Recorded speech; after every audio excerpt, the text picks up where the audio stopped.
Evening and welcome to the program. I'm Buddy Martin. It's that week we've talked about for years. It's finally here with the game we thought might be the greatest one ever played on Florida football soil. Well, it's not that. But this game with two storied franchises and prominent names in college football and still two quarterbacks who are very, very highly regarded despite their performances.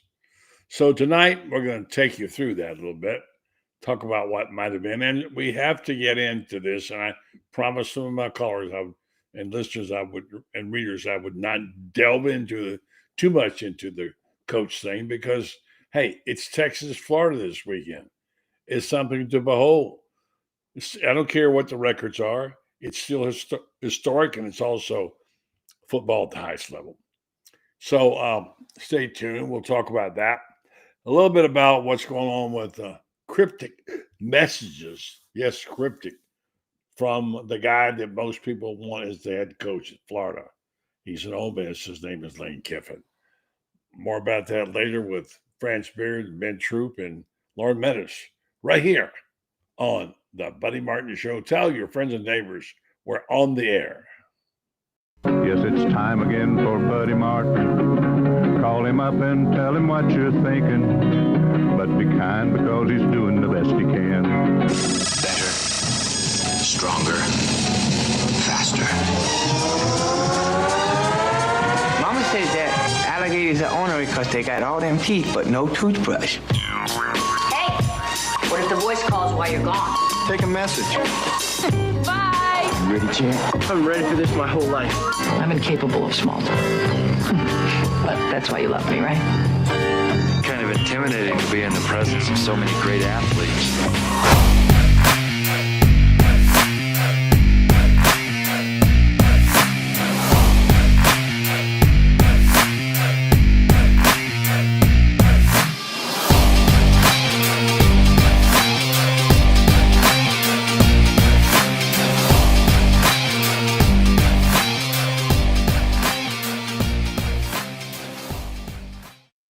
Good evening. Welcome to the show. It's that week now, and this guy's been waiting for it like me, except even though it's not what we thought it might be, it's Florida, Texas. Ben's got his hat on tonight, looking good. I saw his characters. Look at that conversation with Loren. Yeah, it's backwards, but it's okay. Yeah, so there you go. I hope you can hear me all right. Can you talk to me? No, I don't have you, so let's go back and fix that. Not hearing you, so work on your audio, if you will, and we'll get back to you on that in a minute. While we do that, there we go. All right, Ben's got it now. He's good. All right, there we go. Yeah, that's looking good, brother. Yeah, how you doing, Ben? I'm doing good, buddy. Let me. I heard you on when you on your intro. You know, Yeah. the thing about Florida, and I'm not trying to be this every time I come on here, but yes, it is bad. But we act like one game can't propel us for the rest of the year. And I get it. We've been saying that, right? DJ Lagway, I saw him come out and say, when this offense gets going, it's going to be hard to stop. Great news. Dallas Wilson is going to be in the house making his debut. What is it? Keanu Neal, I think, is going to be Mr. Two Bits and all these great things. But, buddy, it's still a big game. I know the record is not what we want it to be. We get it. We could easily be 2-2, maybe even 3-1 if something goes different at LSU, not Miami.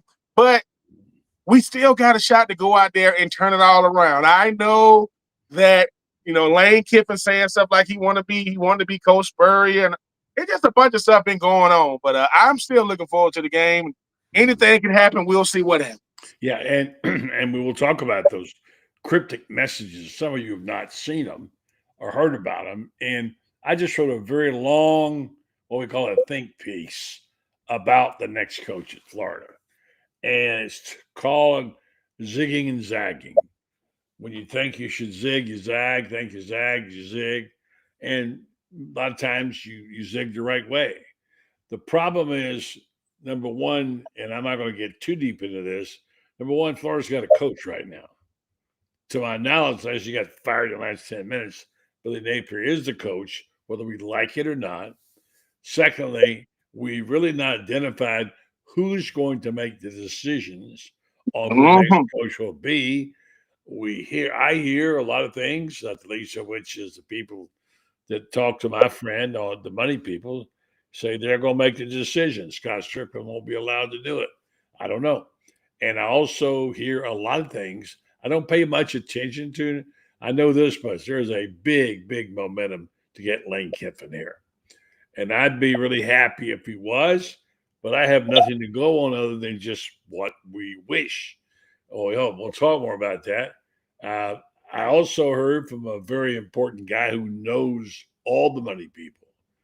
And you take it for what it's worth. I'm not saying this is true or accurate. It's just that one person said he knew that the money people wanted Urban Meyer. Okay. Mm. And they were prepared to pay him whatever it took. The money wouldn't be a problem, including NIL deal. Now, this is not some guy on the internet. This is a guy, an important guy who knows people. So then, as you know, I've talked to Urban a lot. I don't see any indication he's changed his mind about coaching. I mean, look, someone drop 20 million under your nose, you think about, have to think about it at least. But for his sake, I hope not, because I don't want him to get back in it again, cause his health. But I can't tell you that he won't. I can't tell you that he wouldn't turn it around. He might. And the most desirable guy is Kiffin. Now, here's what's interesting. You're right. He did come out and admit that just the other day that he wanted to be Steve Spurrier. We all knew that. There's no big secret, and it's funny how you wonder now if that was a love note to people in Florida. Mhm. Does he really? Is that because he's warming up to the? I don't know. Shane Matthews claims he'd take the job in a heartbeat, based on what I've seen on TV and the wonderful wonderful piece I saw on ESPN about him. How happy he looked around that table with his family. I'd say he'd be a man hard pressed to take out of there. But Shane Matthews says he'd take that job in a heartbeat. Now, and I'm not going to dwell on this a lot, but we got Franz coming on shortly to update us on a lot of stuff, including basketball. And by the way, baseball today was quite good. Still going on. The Red Sox and Yankees was all my always favorite rivalry. They're going to game 3 right now. Cubs and Tigers won today. So baseball has been really great. I love daytime baseball, by the way. I really do. So anyway, all right. So let me just read what I read. I don't know where this came from. I think I have an idea. This is what Lane posted, okay? Just out of the blue. Day 177. One of the characteristics of having a big destiny is that things don't work out for you the right way. There are delays and unexpected times of quiet. The plans you had for your life are unraveled, and you're asked to conceive of a new vision, one grander than you thought you had the capacity to imagine in the first place.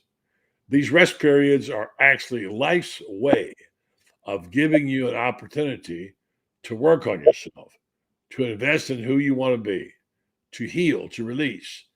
These times are not to be just tolerated or waded through, but used.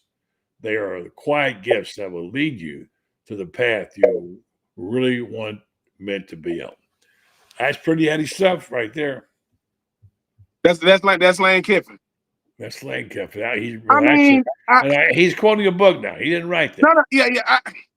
The Lane Kiffin situation is very peculiar. I've heard some rumblings last year in 2024 at some event. I don't know if it was at Coach Spurrier's or not, saying a bunch of boosters came in and said they wanted Lane Kiffin and Scott Strickland shut it down. Yeah, I cannot validate or invalidate. I heard some rumblings. Here's the thing, buddy. If Billy Napier has exposed one thing that only he can do, is how hard Florida coaching job is. It's extremely difficult, which means Dan Mullen is appreciated more now because of what he was able to do. What Dan Mullen was always accused of is what Billy Napier is great at, and that's recruiting, right? Dan Mullen wasn't as good at it. But recruiting is not coaching. It doesn't matter if you got the players if the results don't come. Lane Kiffin, I saw this. Lane Kiffin against top 10 teams. Top 10 is 3-15. It's 3-15. And he's 0-1 head-to-head against Billy Napier. Now, I'm not saying, wait a minute. Yes, against Billy Napier, he's 0-1. Because Billy Napier didn't have Kyle Pitts. What I'm saying is, when it comes to a Lane Kiffin, here's the thing. Is he a home run hire? Yes and no. Yes, because you get the guy that you coveted. Because that's the thing, buddy. It's not about, and this is not to just say we looking past Coach Billy Napier. But when you replace Billy Napier, it ain't about replacing Billy. It's getting the guy you coveted. Because if you don't get the guy you covet, you're going to be saying, and I know it's a lot of good coaches around there. Now, has Billy Napier made it so that the G5 is out of the question? Yep. I don't think one G5 coach is going to even get a call. Not because they can't do it, but it's a harder step up. Lane Kiffin, if he doesn't want to be the Florida Gator head coach, I mean, he's given a lot of mixed messages. I'm very confused because I've never heard from Lane Kiffin as much as it pertains to the Florida job. Like, I've heard him talk a lot from Tennessee to USC to FAU to when he was an offensive coordinator at Alabama. So if he does indeed get the job, like, and this is moving forward, if he does indeed get the job, the expectation for him is going to be, hey, man, getting to Atlanta. Because this is supposed to be, last year was supposed to be a year he was supposed to go to Atlanta. I was in Florida. Florida is a team that kept them out, as well as LSU. So it's gonna be interesting this last 3 months of the season, no matter what happens, buddy, from the team to the coaching to the coach, because the biggest head scratcher of this entire year thus far is the mindset of a one DJ Lagway. Like, no one knows. Because, buddy, do I think he has the talent? Yes, I've seen it. But he hadn't played, and this is not making an excuse. Let me start by saying that. He hadn't played football for a long amount of time until he finally went out there. Everybody gets healthy by the fall. Surprise, surprise. What you couldn't do in the spring, what you couldn't do in the summer, the fall's coming, he's going to play. I will say this, though. I've never seen peculiar things that's happened in Florida happen anywhere. Buddy, can you explain to me? 5 interceptions, 5 sacks given up, a pick six, and you lose by 10 points. That doesn't happen in any line of football, right? So I will say this. I am happy that that DJ Lagway did say what he said about the offense, getting the Dallas Wilson back. But if Florida does the unthinkable and wins on Saturday, right? That is momentum for the rest of the season because both quarterbacks are coming in with a very similar narrative. Like, at this point, you thought Florida would be 3-1, 2-2 at worst. You thought Texas would have been like world beaters at this point. It hasn't been that. They've been good, not great. Arch Manning has been okay, but I'm excited to see this Florida team because, buddy, every week is a different chapter, right? Every week with this. Well, you're still excited. That's the thing. Of course. There are some people who say the season's over. No. I'll never spend a dime again. I never will root for the Gators. Some have even openly admitted they may root against the Gators. You can't do that. you can't. I never understood that. Even when you're trying to get your the first round draft pick, you can't just purposely lose. That's throwing the game. Hey, Ben, real quick, while we do this, I'm gonna go get Franz, but bring your headroom down. You got a lot of headroom where you are, if you will. You're real low in the picture. I'm real low in the picture. I don't look real low. Right now, you are to me. You're real low. If you can bring yourself up, that's it. There you go. Yeah, come on.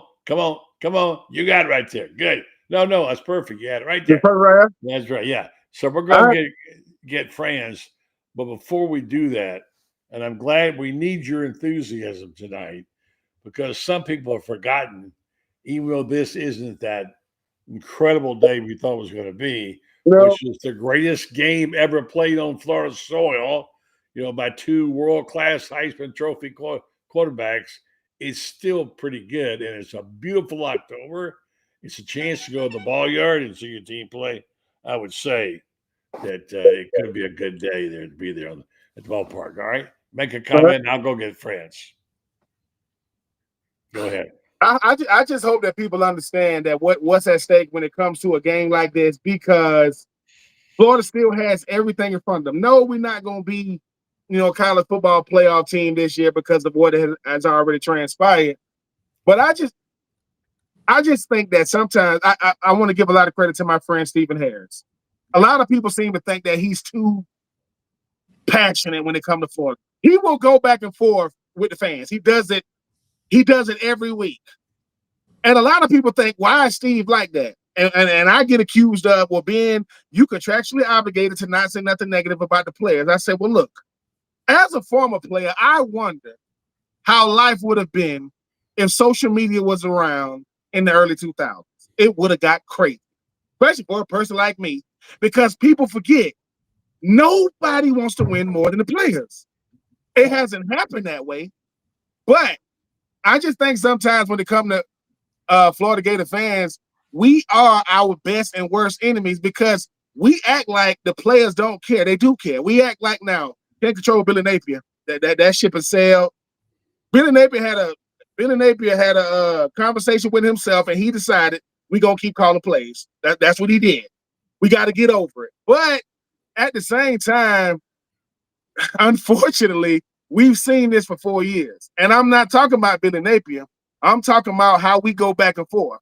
And I am not using the fans or social media as a barometer. Right. But this is what we got. This is where we are. Yeah. And I got to be. I was almost in your neck of the woods on vacation last week. But I was in Panama City. City Beach. Didn't even call me. Man, listen, I was at my wife didn't let me use my phone. No, so this is what she said too. She said it was Thursday night, and I said, "Where my phone at?" She said, "What you need your phone for? What you need your laptop for?" I said, "No, I gotta check some emails." And she was like, "No, you ain't checking out one email." So she knows me. I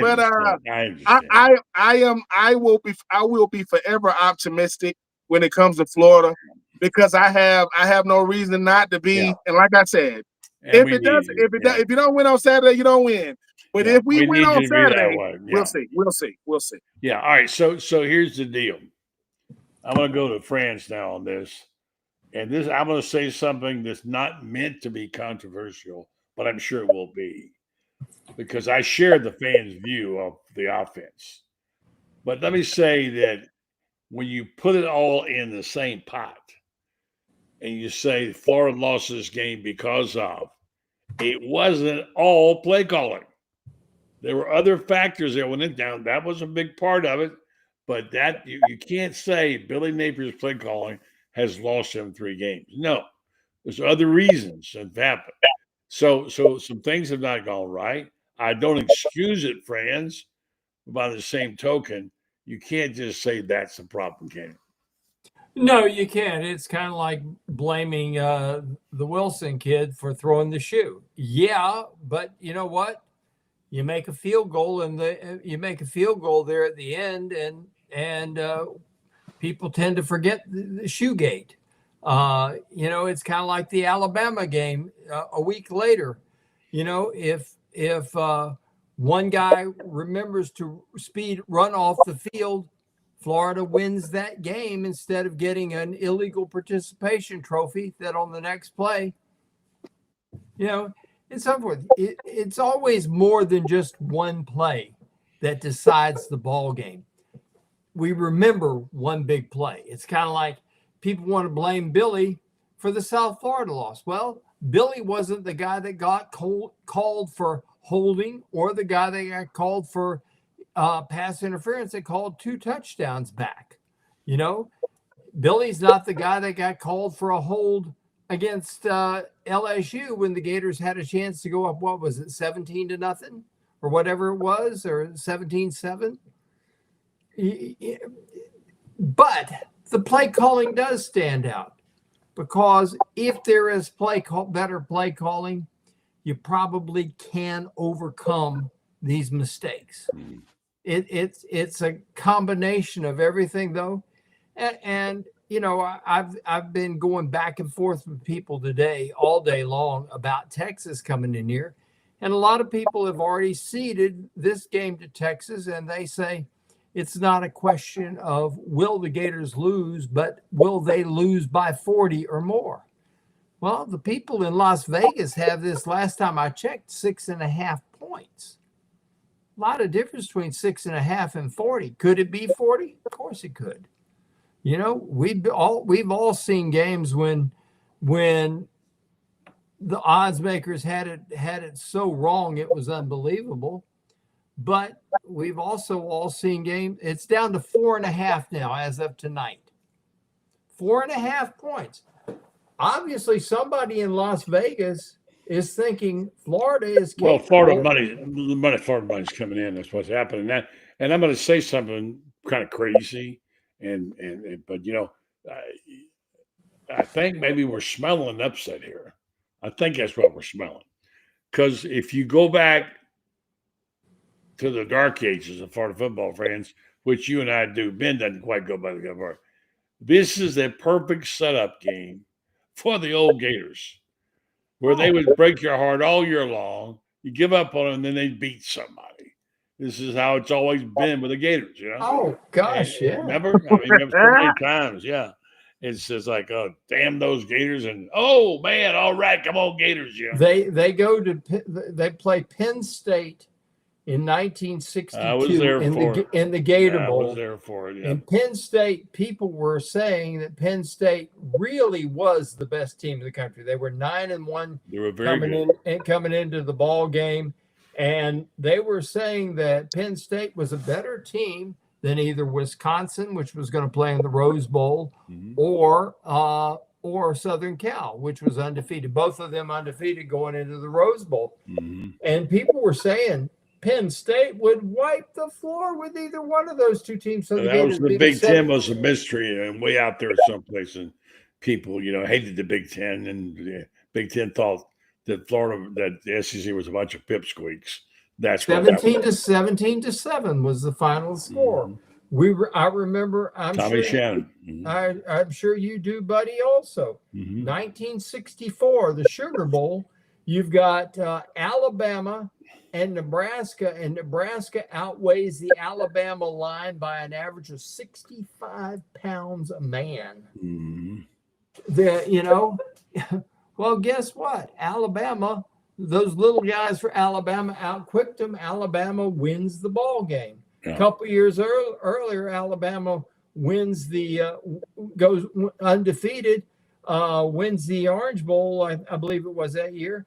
And they had this guard. His name was Charlie Pell, who was 5'8" and 163 pounds, and he made all SEC. And the guy that he played against came out of the game saying he'd never been so beaten up in his life by another player. The guy had him by 70 pounds. Mm-hmm. You know? Yeah, well, those are many. There are many. Yeah, there are many stories like that, and I don't want to lose my sanity here. Start talking about Florida beating Texas, but Ben, I don't know about you. I kind of go by the feel sometimes. Mm-hmm. I don't necessarily go by the odds feels. And I'm not about to predict Florida wins the game. And, you know, friends, I've told this story many times about going out of the house back the year of the choke-a-doke. Yeah. Walking down the steps and having my wife ask me who's going to win, saying, I don't know. It just feels like a tie, you know, and it happened to be right that I've been wrong a lot of times. But my point, this game has a certain feel to it. Mm-hmm. Can't quite describe, Ben, and I'm not making a prediction they're going to win. But I'll say this: it wouldn't shock me if they did. No, it shouldn't shock you. I think Florida is. I don't know how many years Florida be taking off my life. I really don't. I mean, I just don't. But at the same time, we like it because it's unpredictable, right? That's why we fans of it. Anything that can happen in a sport will happen in football. It'll happen in one series, all these things. But Florida is the underdog because of how they haven't been playing, not because they don't meet the talent threshold and not because they're not good enough to win. Yeah. And I think sometimes in previous years, Florida, they might not have as many players as the other team. That is not the case. That is not. They have talent. They do have talent. I did not know, and this is no disrespect to our D-line. I did not know we had that little bit of sacks. I think it's like 3 or 4. It's not that many. 3. And 3 sacks, and we made Nussmeier look very, very normal. We made, and obviously against Miami, we made him look very normal. Yet, we haven't been finding a way. When the offense just plays with rhythm, keeps drives going, comes away with points, that's going to make the defense play even better. Kamani, listen, Mr. McClain's young man has been playing big-time football, and I think sometimes that's what get lost because we looking at the overall. We want the end result. I mean, as Ron Zook would say, he goes, "Look, man, don't be up there staring at the scoreboard." I mean, it's in college football there are no ties. In the NFL there is. We have to talk about that, but I just think this Florida team, like, we're not saying anything that Florida doesn't know. They just got to go out there and do it. It's the greatest proven sport there is. And if you are DJ Lagway, I say it every week. Whenever DJ, praying for him, rooting for him, encouraging him. I don't know what he's dealing with because I ain't never been. I played in Florida. I was not Rex. I was not Tim Tebow. I was not Chris Lee. I don't know what it's like to be that. I don't know what it's like to be the most famous football player in the state of Florida because he is. Sorry, Trevor Lawrence. Sorry, Baker Mayfield. And sorry, Tua. It is DJ. So I just want him to go out there and play loose because sometimes, when a coach looks at you and say, the reason why coaches have to spend as much time with us as they do, they're trying to figure out what makes us tick. They say little stuff to you, I mean, Zook come up and tell you, say, hey, man, what? Did you want to play for the Swainsboro Tigers or the Butler Bulldogs? I want to be a Swainsboro Tiger. Act like it because Swainsboro's watching. And it's little things. So I'm optimistic because I'm just built that way. But I was also on the same Florida team that lost in 2001 to Auburn by a field goal at Auburn. That would be Coach Spurrier's last year at Florida. I hope that game may have something to do with, I think it was the $25 million that Washington gave him. Anyway, 2002, same scenario. We playing Auburn, Ron Zook's first year at night. We about to lose to Auburn with Jason Campbell and Ronnie Brown and Cadillac Williams and Carlos Rogers. Only this time, when they said field goal block team, the whole team came up. Now, in 2001, we Florida. We ranked number 1 in the country. We're going to beat Auburn. And we didn't. 2002, they said field goal block team. Whole field goal block team. I mean, the whole team come up around them. And I ain't never heard Florida be that quiet. Even Auburn was quiet. Like, hey, don't say that. The ball goes up, and that go Bobby McCray, Big Paul. We go to overtime, and we beat them. I'm just saying, those type of moments I want for these players because I wasn't able to get down there, but they had the 2000 SEC championship team. They had them there recently. I'm looking at the picture. They go Kelvin Kite. They go Carlos Perez. They go O.J. Small. They go Gerard Warren. They go all these players. They go Mike Pearson, and list goes on and on. Most of those players they ain't gonna get a moment like that. They don't got their pick. Well, listen, for those of y'all looking for me in the Hall of Fame. For those of y'all looking for me in the 2000 SEC championship game, I was on the sideline. Like I win them 84. I'm right there. I didn't get out there. I almost ran the game, and Coach Spurs said, "Get your behind back." So I almost got in. Almost, but we won the game. And to be you were there in the huddle thinking of 2002 when Rex calls a Spurrier play and says, F it, we're going to win the game. Calls a Spurrier play and throws it to Taylor Jacobs in the back of the end zone. And it's the greatest. That was a Spurrier play, and he asked if everybody remembered that play. Everybody said, "Yeah." He said, "Oh yeah, blue slide steamers." If you don't know blue slide steamers, you ain't been around Coach Spurrier long. But what and the crazy part about it is they used to tell us that. I said, "Dude, what are we gonna do when we no longer play at Florida? What do you want?" He says, "You want to have some great stories. You want to be able to come back and say, remember when we remember? Oh, because you're gonna forget." And I think for these players now, I'm like, DJ. I want the players to do it for DJ, just like I want a DJ to do it for the team. But I don't want those guys to look back on it and say, because every team wants to be the team that pushes it forward. Yeah. Like I want to be the same, man. We help get this thing, back to where it's supposed to be. Because we got, when you play football, man, you got the biggest ego there is. You got a mountain on your shoulder. But I just think that Buddy and Franz, Why not against Texas? Not because listen, we could get both happen. we get It both wouldn't UTs shock this me. year. We get both Yeah. UTs this year at home, and Yeah, it I wouldn't just shock think I just want Archman to continue that Peyton Manning tradition, me. Right. like his All right. uncle, BJ like him. Yeah. By the way, they it's been what 22 years since they've been beaten by Manning, and so Manning's haven't beaten Florida too often. And that was Eli. Franz, clear this up for me, and I don't want to dwell too much on the coaching situation because it's a great weekend, and getting excited about a game is whatever. I mean, it's a beautiful Saturday. You got two great teams.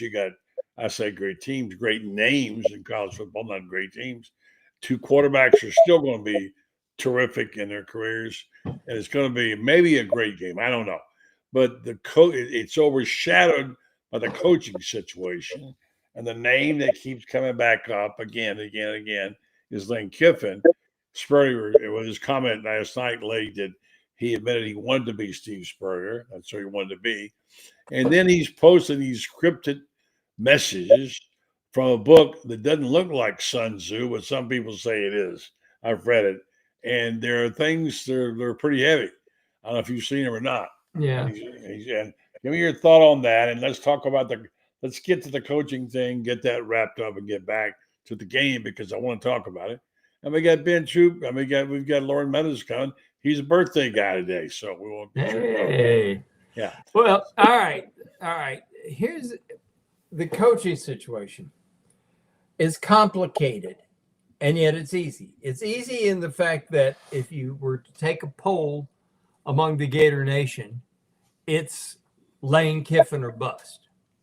It's complicated because right now, even ESPN is saying, and Vegas is saying, there's a 72% chance that Ole Miss will be in Atlanta for the SEC championship game, which means that basically Ole Miss will be in the playoff.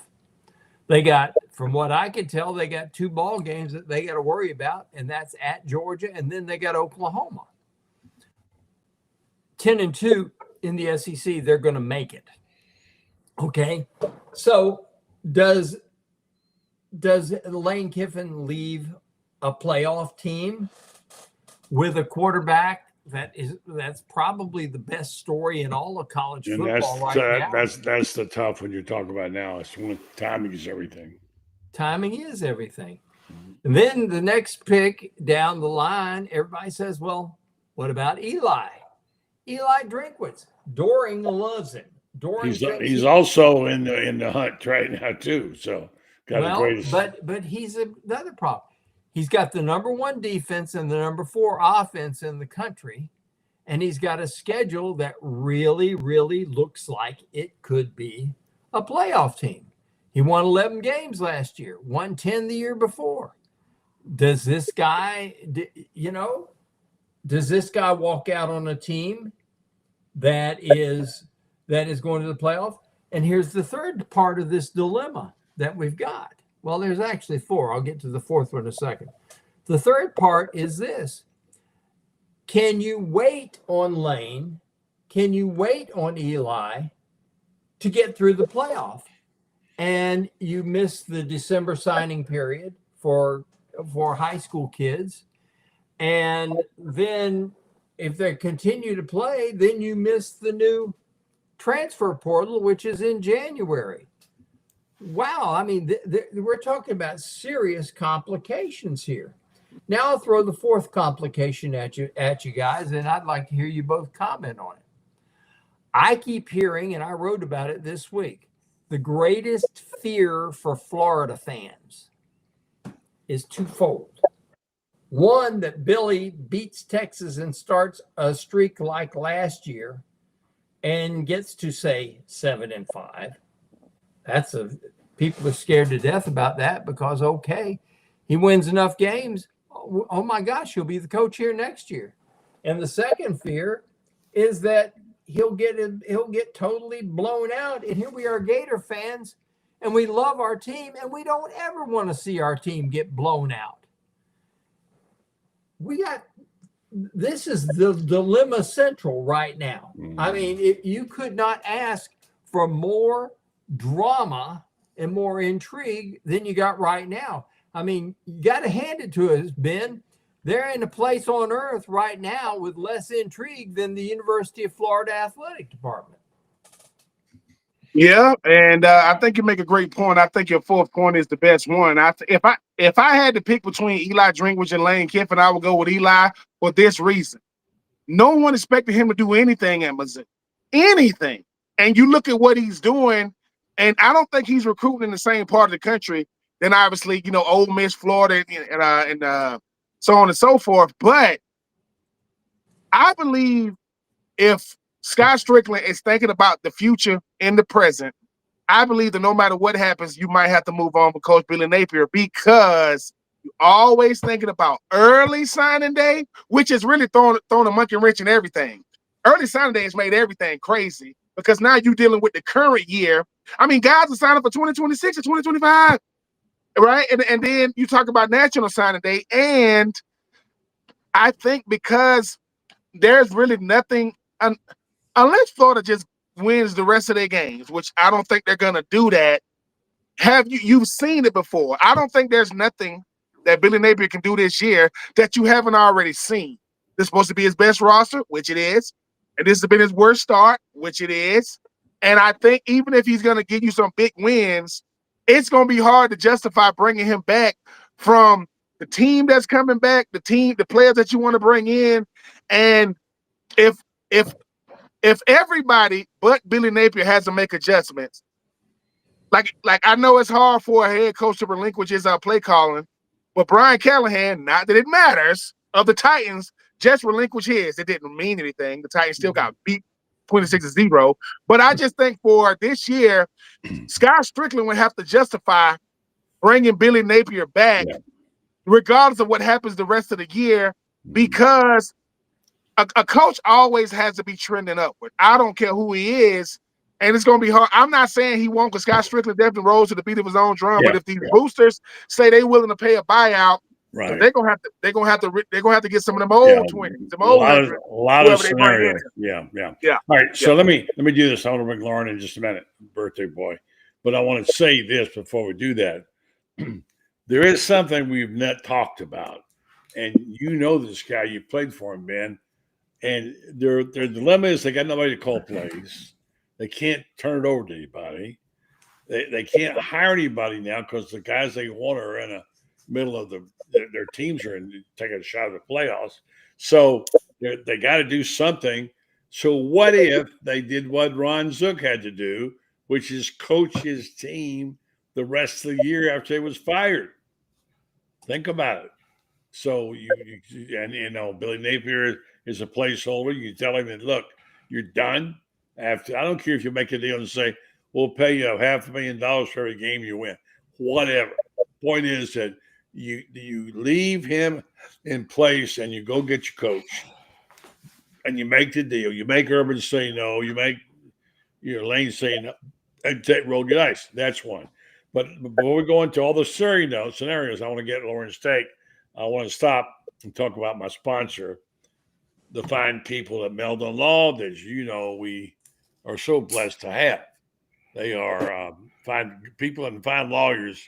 And let me get their QR codes up here because if you need an attorney, and by the way, you may think you don't need one, but be surprised when you do. And when you need one, you want a good one. And you certainly like to have one that is that is a Gator, which would be great. And these are your guys. Meldon Law, they've been around for a while now.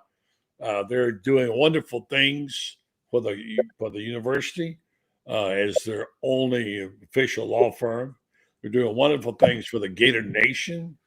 They're providing funds for band, different programs. They have fantastic giveaways on their Facebook pages. You'll be amazed what you can get. They're all in. They're a bunch of Gators, and they love to see. And as you're reading Franz's book, which is coming out soon, it was really what a great celebration it was for Jeffrey Meldon to sort of go hand in hand, step by step, with his friend Todd Golden. This is in the book. Tide Golden. It's called the Golden Season. So, all right. So I'm going to stop with that and say Meldon Law is where you need to be, and be sure and get Francis' book and read about it. Loren Meadows, happy birthday, dude. Appreciate y'all, man. It's been a long day, man. The man got all the fresh squeezed orange juice he could get out of me today. He was working me, so it wasn't. I was 29 years old, huh? Yeah. I was trying to get out of there, man, but the man just kept drawing me back. So I was close to campus for quite some time, and man, it was a long day. But I appreciate the birthday wishes from everybody, and man, looking another year around the sun, man. We lucky to be on this earth, and good Lord keep blessing us. So maybe He'll bless us with a win, on Saturday. Well, let's talk about that. I just said a while ago, you might not have been listening, and we've all concurred that we wouldn't be shocked, right, guys, if Florida didn't win the game. We're not predicting. I'm not that they'll win. Franz claims he saw a line in Vegas that was 4.5 points. I haven't seen that line. It's on ESPN right now. Well, I take your word for it. I haven't seen it. And so, look, we sort of figured this game was trash. Forget about it. Doesn't matter. But that's not the case, Loren. It's not the case with these two great names in college football. Mm-hmm. Two young quarterbacks didn't get to be garbage overnight. And we've got a game on Saturday, though maybe it's not as great as we thought it might be. It's worthwhile watching, and it would be worthwhile winning, Loren. Yeah, absolutely. I mean, there's so many storylines involved in this game. I mean, you got the two of the top programs in college football, brands. You got you got the two most fertile recruiting grounds in high school football. You got Manning, a Manning coming to Florida, and I heard you guys talking about that. And Texas is going to travel. I mean, it's going to be a nice atmosphere on Saturday, man. A lot of people run around this joint, and they bring it, man. So it's going to be fun, man. A lot of people cooking beef and steaks. Stop by the Gator Bait tailgate. We're gonna be cooking steaks and different things. So we have Bevo steaks, right? Yeah, Bevo steaks, and so everybody, just enjoy it, man. It's football. I mean, I know I'm same way with anybody else. It's disappointing, but I'm a football man, and if you don't like this kind of stuff, man, this is a long time in the making. And when Texas joined the SEC, people were, oh man, Texas gonna get to come to the swamp, and you got that. So I mean, it's gonna be a football game played on Saturday. Might as well get down there early. It's gonna be jumping. It's another sellout. People gonna show up and enjoy it. Where are you and Nat having the tailgate, by the way? So what now? You and Nat Blaylock? Yeah, at the right in front of the psychology building. Look for the Gator Bait tent, and right there on Center Road, and it's 2 or 3 little tailgates going on. We got like a little tailgate, what do you call it? A compound, so to speak, going. I think David Aronoff, he'll be there with his snow. He got a snow cone machine, and he got a whole operation going. So it's gonna be fun, man. Stop by and chill with us, break bread with us, have a cold pop or something with us, and always. Well, one of these days we'll have Franz Beard there with selling advanced copies of his book. Oh yeah, no doubt, absolutely. So, all right, so guys, let's get down, just drill down for a second, and since we're all kind of admitted, we go by basically the feel we have about this game, right? Because let's face it, if you look at it just cold facts, hard facts, Texas got the second best defense in the country, etc. On paper, Florida doesn't have much of a chance, even though the line and your gut is, when you follow the Gators, we all know you have to go by your gut. Now, friends, you and I go do this sometimes. There's a certain tingle about games, right? Yep. When you have them some games you don't really get all that up for, but some games you just got that feeling. So I'm going to ask each of you. We start with Ben. When you think about this game, what is the feeling that you get about this today, about this Florida Texas game, Ben? The feeling I get for this Florida Texas game is unpredictable. And the reason why I say it is the same conversations we having about Florida and our quarterback, Texas is having about their quarterback because they don't know either. And I know they won more than Florida has won because I just go back to what DJ Lagway said because he knows. Look, DJ Lagway did something that only quarterbacks can do, and I hate to compare him to him, but I remember when I had Chris Leak and everybody was trying to speak but him, and when he finally spoke up and said, "Look, man, I'm not going to be the reason why we don't win football games." DJ Lagway saying, "Look, when the offense gets going," because I believe that when Florida's offense gets going, it's gonna be crazy. It just hasn't happened. Well, it's going to pop, according to what he said. It's going to pop.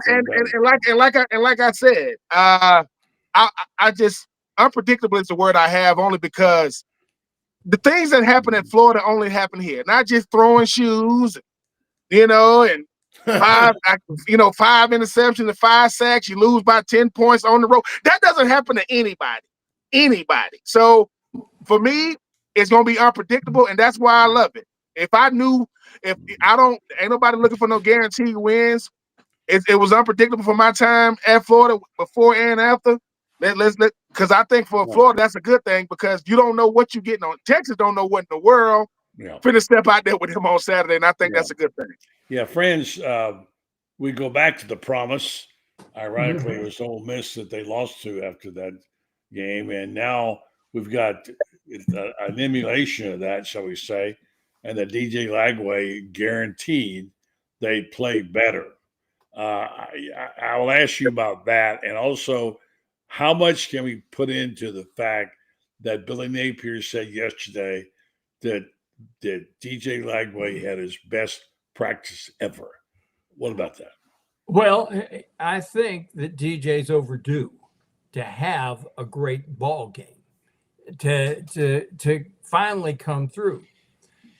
And here's the thing that's key with that, buddy. One of the things that Billy has said on probably every week for the last 3 weeks is we have to play better around DJ. Now, when a quarterback's playing well, I think Ben, I think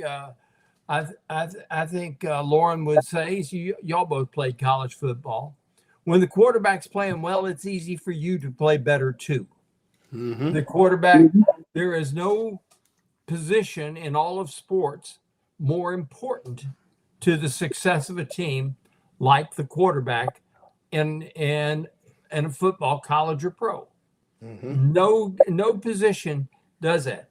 So the question is this: if he plays lights out, we know he's capable of it, but if he were to play lights out, does the team play lights out around him? Does all of a sudden these offensive linemen who have been making false starts, who've been holding, do they all of a sudden start going off on the snap count and dominating their guy? Does the juice that is generated by this, does it cross over to the defensive line and all of a sudden the team with 3 sacks? You got to remember last year they had, starting with the LSU game, they came into the LSU game with only, I think they had 19 sacks in the last 4 games. And they were just an average pass rush team. And then all of a sudden, the last 4 games, they were unstoppable. So does this carry over? Does the excitement, the juice carry over? And then there's one other factor in here. I promise you that, and buddy, you and I have been to games at the Horseshoe. And yes, they get excited about the Buckeyes, but then they go, "Oh, did you see that great play? Oh, that was just wonderful, wasn't it?" At Florida, we just pull our hair out, we rip our clothes off, we start screaming, we say, "Somebody buy me a beer." We go crazy when stuff happens, Arch Manning has never played in a road environment like the one he's going to see Saturday. Good point. If Florida's fans all of a sudden if DJ comes out, we go down the field, all of a sudden, boom, boom, boom. I'll throw a game in, and maybe you guys remember it. 2019, Auburn comes to town, and Kyle Trask had just come off the bench and led the Gators to a shocking win at Kentucky. But Auburn comes in, I think they're ranked 3rd in the country, and everybody is expecting Auburn is going to beat the Gators. And all of a sudden, on that second play of the ball game, boom, there goes Freddie Swain across the middle, 60 yards for a touchdown. Next possession, boom, Freddie Swain on the same play gets a bunch of yards. Later in the game, LaMichael Pirine. That Florida, the crowd erupted. And there are difference makers, no doubt about it, and that can be. And I know today Billy made a plea for people to make noise. Let me get to Loren on this. We get to see Dallas Wilson. Will it make a difference? If so, how much? Do you think there'll be an improvement in the passing game? Do you think we'll get to see some of these young studs in the wide receiver room that we've talked about so much, you in particular? How much difference is that going to make? I don't know if it's going to make that much difference just because of the system. I think that it's just not conducive to what those guys do best. And Vernell Brown, we've seen the flashes. We've seen those flashes against really good competition. J. Michael Sturdivant, I think, is still waiting to break out. We know what Eugene Wilson can do when he's right. But I think you handicap those guys when you got the two slugs in the game. I'm sorry. And I think the system is the issue. Dallas Wilson can make a difference if they decide that they're going to change up, get out of being stuck in their ways, and force teams to defend the entire width of the field and the entire length of it. If they do that, then Dallas Wilson can make a difference. But DJ's rusty and Dallas hadn't been playing. I don't expect them to have, some great chemistry. But, the one thing DJ has done well, I think he's almost down to less than 30% versus drop 8 coverage. But one thing he can do, if they can force Texas to play man-to-man, then it don't matter how rusty he is because he's money when he knows exactly where he's going with the football and it's man-to-man coverage. Then Dallas Wilson can make a difference. Okay. But Willie, it's yet to be seen. We got to see what Billy's going to do on Saturday with the offense. And we got to see if that offensive line happens to block. True. Yeah. Well, I think that's system too, though, Franz. Yeah. In the remaining time we got here, we haven't had much. I want everybody to hit this. Let's answer that Blaylock's question. And each of you take about a minute to do that. That'll take us out. So we're going to have to make sure we shake and bake. Will Billy be done if we lose is the question. Go, Loren. No. If they lose to Texas, Billy will not be done. I think if they lose to Texas A&M and Ole Miss, Billy may be done, but I won't be surprised if Billy lasts the entire season, kind of like Franz said. Coach your team, earn your money, or you might have said it. Coach your team, earn your money, and we'll talk about it after Florida State. They have the patience to do that. Let's go Ben next on that. What do you think? No, I don't. No, I don't think it's going to be done if he loses to Texas, but because once again, I hate to say these things because there are no moral victories. It's how he looks in defeat. Are they looking competitive?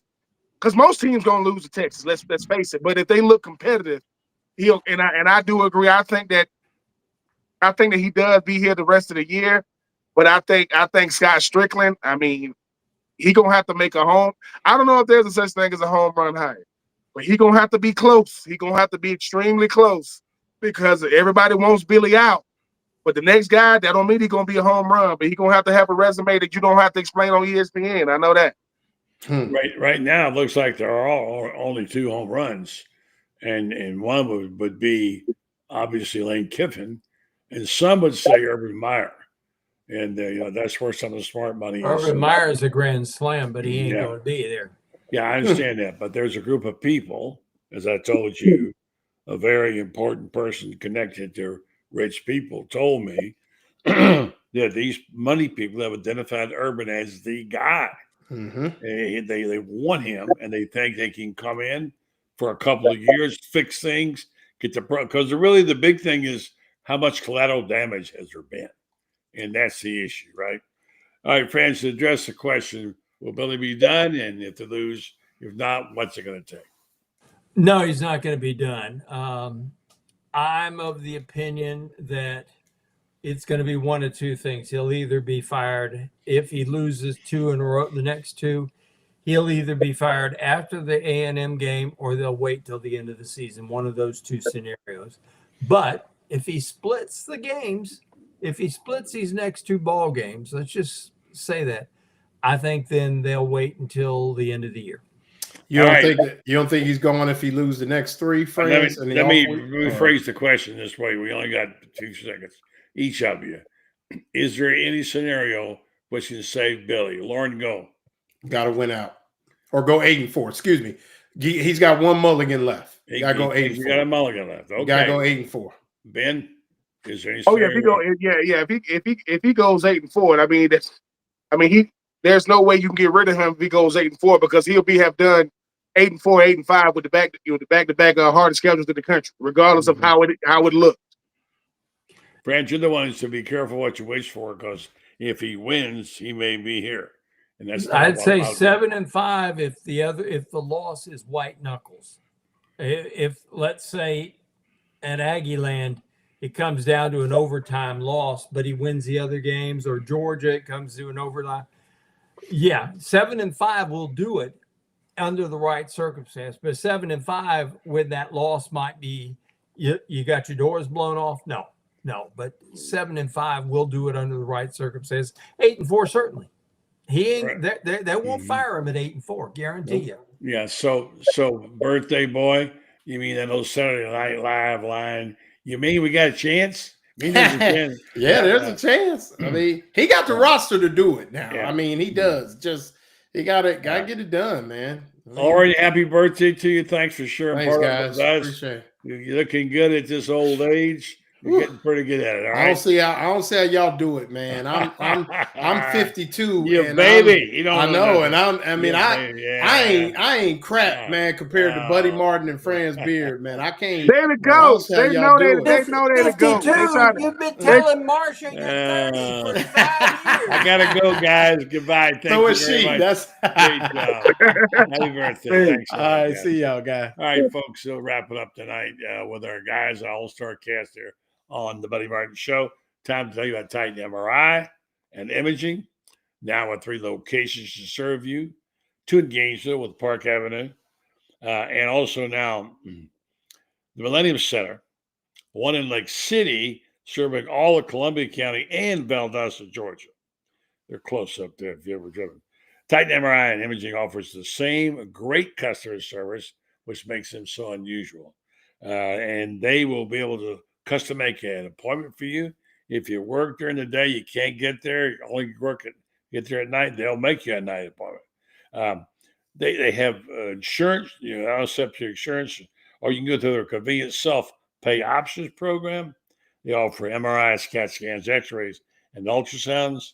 Again, easy scheduling. Larger, this is the key, larger MRI machines for your patient comfort. Well, that is so big to me. Getting in that tube, that's a big one. So if you want any of that stuff, feels to check them out. Titan MRI and Imaging, and coming soon to my home, Marion County. Folks, have a great weekend. Enjoy the game. It's going to be, like I said, may not be the game we thought it was going to be, but certainly is a special occasion.